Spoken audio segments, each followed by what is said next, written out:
माँ सर पर जो हाथ फेरे तो हिम्मत मिल जाए, माँ सर पर जो हाथ फेरे तो हिम्मत मिल जाए, माँ एक बार मुस्कुरा दे तो जन्नत मिल जाए।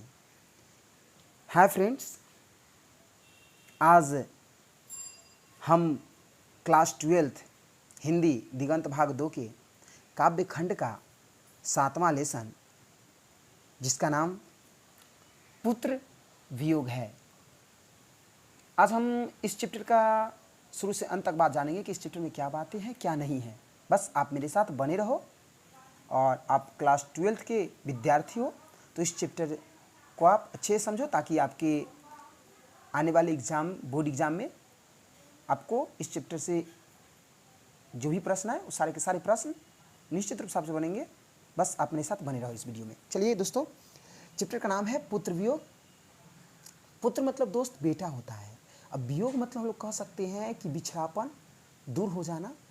इस चैप्टर में एक माँ अपने बेटे से बिछड़ गई है, एक माँ अपने बेटे से बिछड़ गई है, एक माँ से उसका बेटा दूर चला गया है। उसी के संदर्भ में ये कविता प्रस्तुत है यहाँ, जिनके कवित्री सुभद्रा कुमारी चौहान है।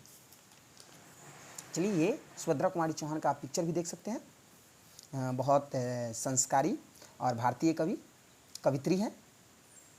चलिए, हम लोग सबसे पहले दोस्त सुभद्रा कुमारी चौहान के बारे में थोड़ा सा कुछ जान लेते हैं। उसके बाद हम लोग इस चैप्टर को अच्छे से पढ़ेंगे। आप बस मेरे साथ बने रहें और ध्यान से देखिए। इससे आपका ऑब्जेक्टिव 100% क्लियर होगा और सब्जेक्टिव भी क्वेश्चन बनेंगे आपसे।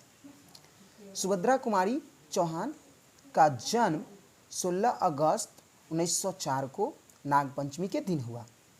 इनका निधन 15 फरवरी 1948 बसंत पंचमी के दिन नागपुर से जबलपुर वापसी में कार दुर्घटना में हुई।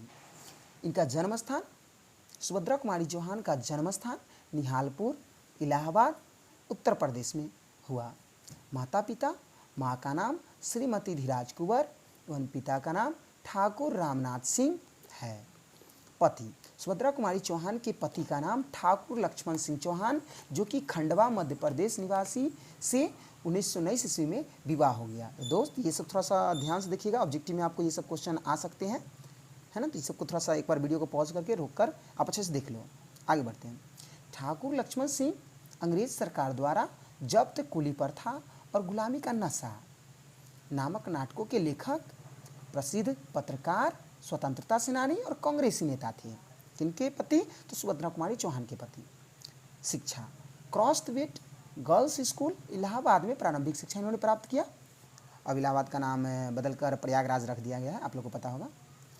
इसी स्कूल में प्रसिद्ध कवित्री महादेवी वर्मा सुभद्रा कुमारी चौहान के साथ थी। ये महादेवी वर्मा के बारे में आप अच्छे से जानते होंगे, ये बहुत बड़े कवित्री है। आपको जैसे बता दें कि महादेवी वर्मा छायावादी कवित्री है, तो सुभद्रा कुमारी चौहान भी छायावादी कवित्री है। आधुनिक काल की यह छायावादी काव्यधारा की कवित्री है। चलिए आगे चलते हैं। पुनः थियोसॉफिकल स्कूल वाराणसी में वर्ग 9 तक की पढ़ाई के बाद शिक्षा अधूरी छोड़कर असहयोग आंदोलन में कूद पड़ी। प्रधान कर्म क्षेत्र देखेंगे इनका, समाज सेवा की इन्होंने, राजनीति, स्वाधीनता संघर्ष में सक्रिय भागीदारी निभाई, अनेक बार कारावास रही। मध्य प्रदेश में कांग्रेस पार्टी की एमएलए रह चुकी है, ये एमएलए रह चुकी है। विशिष्ट अभिरुचि छात्र जीवन से ही काव्य रचना की प्रवृत्ति इनके अंदर थी। आगे चलकर प्रमुख कवित्री व साहित्यकार के रूप में प्रतिष्ठा इन्होंने पाई। देखिए, ये जो है कृतियाँ, मुकुल, याद रखिएगा बहुत, ये लाइन थोड़ा सा ध्यान से देखिएगा। सुभद्रा कुमारी चौहान का जो मुकुल और ये जो आपका चैप्टर पुत्र वियोग है, ये जो पुत्र वियोग आपका जो चैप्टर है, ये मुकुल कविता संग्रह से ही संकलित है। तो आपसे एग्जाम में ये क्वेश्चन आ सकते हैं कि पुत्र वियोग कहाँ से उद्धृत है, तो ये मुकुल रहेगा आपको ऑप्शन में, ठीक है। कविता संग्रह है 1930 में जो प्रकाशित हुई है। और है त्रिधारा, बिखरे मोती, इनका कहानी संग्रह है। सभा के खेल, ये भी इनका कहानी संग्रह है। पुरस्कार, मुकुल पर 1930 में हिंदी साहित्य सम्मेलन का सेक्सरिया पुरस्कार इनको प्राप्त है। याद रखिएगा, सेक्सरिया पुरस्कार किस पर मिला था? मुकुल पर, 1930 में, है ना। तो आप एक बार अगर आप रोक कर वीडियो को एक बार अच्छे से परिचय को फिर से देख लीजिएगा, है ना। ये आधुनिक काल के छायावादी कवित्री है। चलिए हम लोग आगे चलते हैं, अब चैप्टर के बारे में बात करते हैं। पुत्र वियोग। जैसा कि हम आपको स्टार्टिंग में बता चुके हैं कि पुत्र मतलब बेटा, वियोग मतलब बिछड़ापन, दूर होना। एक माँ अर्थात सुभद्रा कुमारी चौहान उनका बेटा असामयिक निधन हो जाता है उनके बेटे का, जिसके कारण माँ दुखी है अपने बेटे के लिए और कुछ बात व्यक्त की है, उसको हम जानेंगे। हम बता दें कि पुत्र वियोग में शोक गीत है, यह एक शोक गीत है। आपका ऑब्जेक्टिव में आएगा तो शोक गीत रहेगा। सबसे पहला शोक गीत बताया गया है सूर्यकांत त्रिपाठी निराला जी का सरोज स्मृति, है ना। फिर से सुनिएगा, सरोज स्मृति सूर्यकांत त्रिपाठ निराला जी का ये शोक गीत है। फिर दूसरा नंबर पर जो स्थान आया शोक गीत में, वही सुभद्रा कुमारी चौहान का जो है पुत्र वियोग। चलिए हम लोग चलते हैं, चैप्टर की शुरुआत करते हैं। सुभद्रा कुमारी चौहान के पुत्र के असामयिक निधन के बाद कवित्री माँ के द्वारा यह जो कविता लिखा गया है, आज हम उसको अच्छे से समझेंगे इस वीडियो में। आप मेरे साथ शुरू से अंत तक बने रहें। चलिए चलते हैं। आज दिशाएं भी हंसती है उल्लास विश्व पर छाया, मेरा खोया हुआ खिलौना अब तक मेरे पास ना आया। अर्थात सुभद्रा कुमारी चौहान कहती है कि आज दुनिया अपने जीवन में मग्न है, अपने जीवन में खुशी है, हंस रही है। दुनिया विश्व पर उल्लास छाया हुआ है, खुशी का माहौल है। मेरा खोया हुआ खिलौना अब तक मेरे पास ना आया, लेकिन मेरा, दुनिया खुशी में माहौल में जी रही है, दुनिया का वातावरण बहुत खुशहाल है, उल्लास है, लेकिन मैं दुखी हूं। क्यों दुखी हूं? क्योंकि ये जो मेरा खिलौना है अर्थात जो मेरा बेटा है वह अब तक मेरे पास ना आया है ना। शीत न लग जाए इस भय से नहीं गोद से जिसे उतारा। मैंने अपने बेटे को कभी गोद से नहीं उतारा, क्योंकि मुझे डर था कि उसको गोद से उतारने पर उसे ठंड न लग जाए, शीत न लग जाए, इसलिए गोद से मैंने उसे कभी नहीं उतारा, इस डर से। छोर काम दौड़ कर आई माँ कहकर जिस समय पुकारा। मेरा बेटा, सुभद्रा कुमारी चौहान कह रही है कि मेरा बेटा जिस समय माँ कहकर पुकार देता था, मैं सारे काम धंधे छोड़कर उसके पास दौड़ी दौड़ी चली आती थी। थपकी दे दे जिसे सुलाया, जिसके लिए लोरियां गाई। मैंने अपने बेटे को थपकी दे दे कर सुलाया, उसे लोरियां गा गा कर सुलाई, जिसके मुख पर जरा मलिनता, अगर उसके चेहरे पर मलिनता देख लेती, उदासी देख लेती, तो देख आंख में रात बिताए, तो उसकी आंखों में ही देखकर मैं अपना पूरा रात बिता देती। एक माँ कह रही है, एक माँ का दुख है अपने बेटे से बिछड़ जाने के बाद। जिसके लिए भूल अपनापन, मैंने अपना सारा सुख दुख, मैंने अपने सारा सुख सुविधा को भुला दिया। पत्थर को भी देव बनाया, मैंने पत्थर को भी देवता बना लिया जिसके लिए। कहीं नारियल दूध बतासे, कहीं चढ़ाकर शीश नवाया। मैंने पत्थर को देवता मान लिया, उस पर नारियल चढ़ाए, दूध चढ़ाए, बतासे चढ़ाए, जिसके सामने मैंने शीश नवाया, सिर झुकाया, फिर भी कोई कुछ ना कर सका। लेकिन फिर भी कोई कुछ नहीं कर सका, पत्थर को भी देवता बनाया, लेकिन मेरा बेटा को कोई नहीं बचा सका। मेरा बेटा मुझसे बिछड़ गया, उसकी असामयिक निधन हो गई, छीन ही गया खिलौना मेरा। दोस्तों, छीन का मतलब कहिए बेटा होता है या हिरण आदि पशु का बेटा कह सकते हैं आप। छीन ही गया खिलौना मेरा। माँ कह रही है कि मेरा बेटा छीन गया मुझसे। मैं असहाय विवश बैठी ही रही, उठ गया छौना मेरा।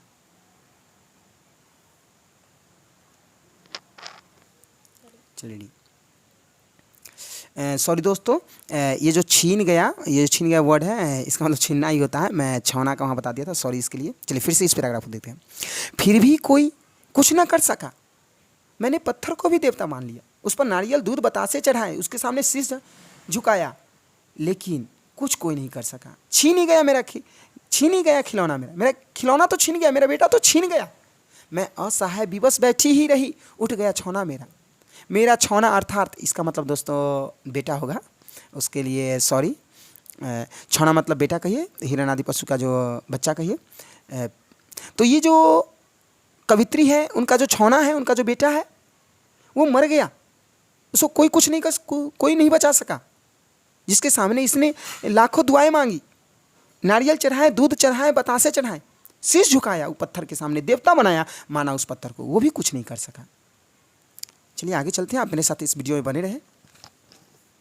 तड़प रहे हैं विकल प्राण, ये मेरे प्राण तड़प रहे हैं, मैं व्याकुल हूं बहुत, मुझको पल भर शांति नहीं है।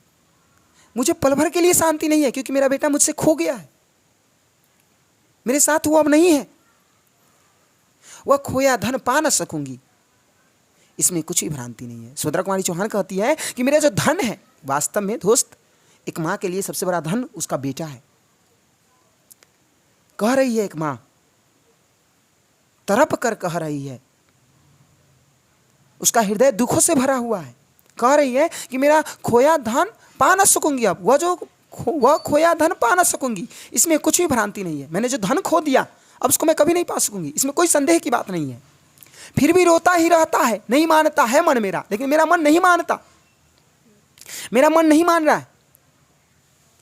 बड़ा जटिल नीरस लगता है, नीरस है, मुझे बहुत बेकार सब लग रहा है, जटिल सा लग रहा है। सुना सुना जीवन मेरा जीवन सुना हो गया मेरे बेटे के बिना, जिसके लिए मैं काम सारे छोड़ छाड़ कर उसके पास दौड़ कर चली आती थी, माँ का कर पुकारता था, जिसके लिए उसके आंखों पर मलिनता देखकर मैं पूरी रात बिता देती थी, सोती नहीं थी, अपनी सुख सुविधा को त्याग दी, जिसके कारण वो आज मेरे पास नहीं है। मेरा मन, मेरा जीवन जटिल सा हो गया है। यह लगता है एक बार यदि पल भर को उसको पा जाती, कहती है कवित्री कि एक बार भी, कल्पना कर रही है कि एक बार भी अगर मैं अपने बेटे को पा लेती, जी से लगा प्यार से सर सहला सहला कर उसको समझाती। मैं अपने बेटे को जी से लगा लेती, हृदय से लगा लेती और उसके सर को सहला सहला कर उसको कहती, मेरे भैया मेरे बेटे, भैया कहती उसको, बेटे कहती उसको, अब माँ को यो छोड़ न जाना। मैं उसको समझाती कि मेरे भैया मेरे बेटे, अब माँ को यो छोड़ न जाना, अब माँ को छोड़ कर मत जाना, तुम नहीं थे तो न जाने मैं कितना व्याकुल हुई, तेरे बिना जीवन मेरा सुना सुना सा हो गया, नीरस हो गए, नीरस महसूस करने लगी। बड़ा कठिन है बेटा खोकर माँ को अपना मन समझाना। मैं उसको समझाती, मेरे भैया मेरे बेटे, अब माँ को यो छोड़ न जाना। बड़ा कठिन है बेटा खोकर माँ को अपना मन समझाना। उसको कहती भैया, कहती बेटा, कह के सर सहला सहला कर उसको समझाती कि अब मुझको छोड़ कर ना जाना, क्योंकि बेटा खोकर माँ को मन समझाना वास्तव में बहुत कठिन है दोस्तों। चलिए लास्ट, भाई बहन भूल सकते हैं, पिता भले ही तुम्हें भुलावे। एक क्षण भर के लिए मान लो भाई बहन तुमको भले ही भुला देंगे, पिता भी भले तुम्हें को बुला सकते हैं, किंतु रात दिन की साथीन माँ, ये जो तुम्हारे रात दिन की साथीन माँ है, जो तुम्हारे जन्म से पहले ही, जो अपने गर्भ में, एक माँ अपने गर्भ में अपने बेटे को 9 महीने रखती है, अपने पुत्र को 9 महीने रखती है, उसी समय से वो उसका साथीन हो जाती है।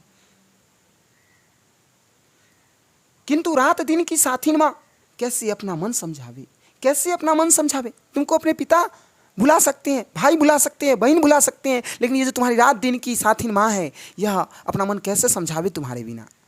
तुम्हारे बिना मुझे शांति नहीं है, मेरे पास लौट के आ जाओ। अतः यह कविता पूर्णतः समाप्त हुआ। आपको कैसा लगा? अच्छा लगा तो आप कमेंट में ज़रूर बताओ। और ये चैप्टर आपका समाप्त हुआ, आप इसका क्वेश्चन आंसर करके देखना। इस चैप्टर को मेरे अनुसार लग रहा है कि आप अच्छे से समझे होंगे। चलिए धन्यवाद, और इसको सब्सक्राइब कीजिएगा जरूर मेरे चैनल को, और अपने दोस्तों के साथ शेयर करें। थैंक यू सो मच, धन्यवाद।